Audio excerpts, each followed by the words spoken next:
ডিমের পিঠা আমার পছন্দের পিঠার মধ্যে এক নম্বরে পড়ে। কারণ ডিমের পিঠা খেতে যেরকম মজা হয় আর মচমচে হয়।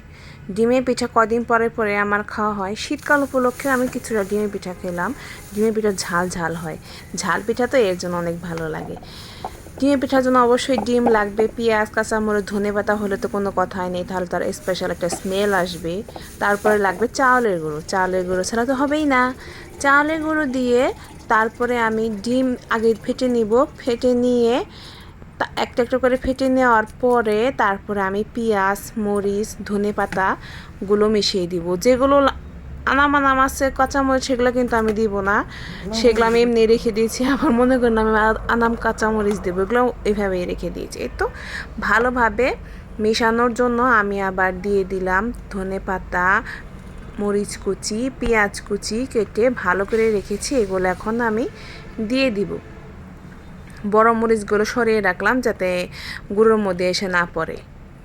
এই তো দিয়ে দিলাম। একটু একটু পানি দিয়ে আস্তে আস্তে মিশিয়ে নিব। ডোটা অনেকটা ঠিক হলে চলবে, একটু ঘন, হালকা ঘন হতে হবে যাতে পিঠাটা অনেক মচমচা হয়, খেতে অনেক মজা হয়। ডোটা পিঠা বা তেলের পিঠা বলেন বা ঝাল পিঠা বলেন, ডিমের পিঠা বলেন, ডো তৈরি করাটা অনেক বেশি গুরুত্বপূর্ণ।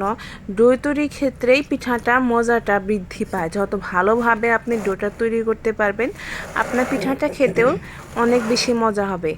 এখানে যাতে দলা দলা না হয়ে থাকে এর জন্য আস্তে আস্তে কিছুক্ষণ পর পর পানি দিয়ে ডোটা তৈরি করতে হবে। এই যে এইরকম হয়েছে আমার ডোটা। এইভাবে ডোটা তৈরি করে তারপর আমি পিঠাটা বানানো শুরু করব। তেলটা আগেই দিয়ে দিয়েছি গরম হওয়ার জন্য। তেলটা গরম হওয়ার পরে কিন্তু পিঠাটা দিতে হবে। তেল না গরম হলে কিন্তু পিঠাটা দিবেন না। এই যে আমি দিয়ে দিয়েছি। আস্তে আস্তে পিঠাটা হয়ে যাবে। উল্টানোর পরে পিঠাটা দেখতে আরও বেশি সুন্দর হবে। এটা কিন্তু তেলের পিঠার মতো ফুলে উঠবে না। এটা উল্টানোর পরে বোঝা যাবে দেখতে কত সুন্দর হয়েছে আর মচমচে হয়েছে।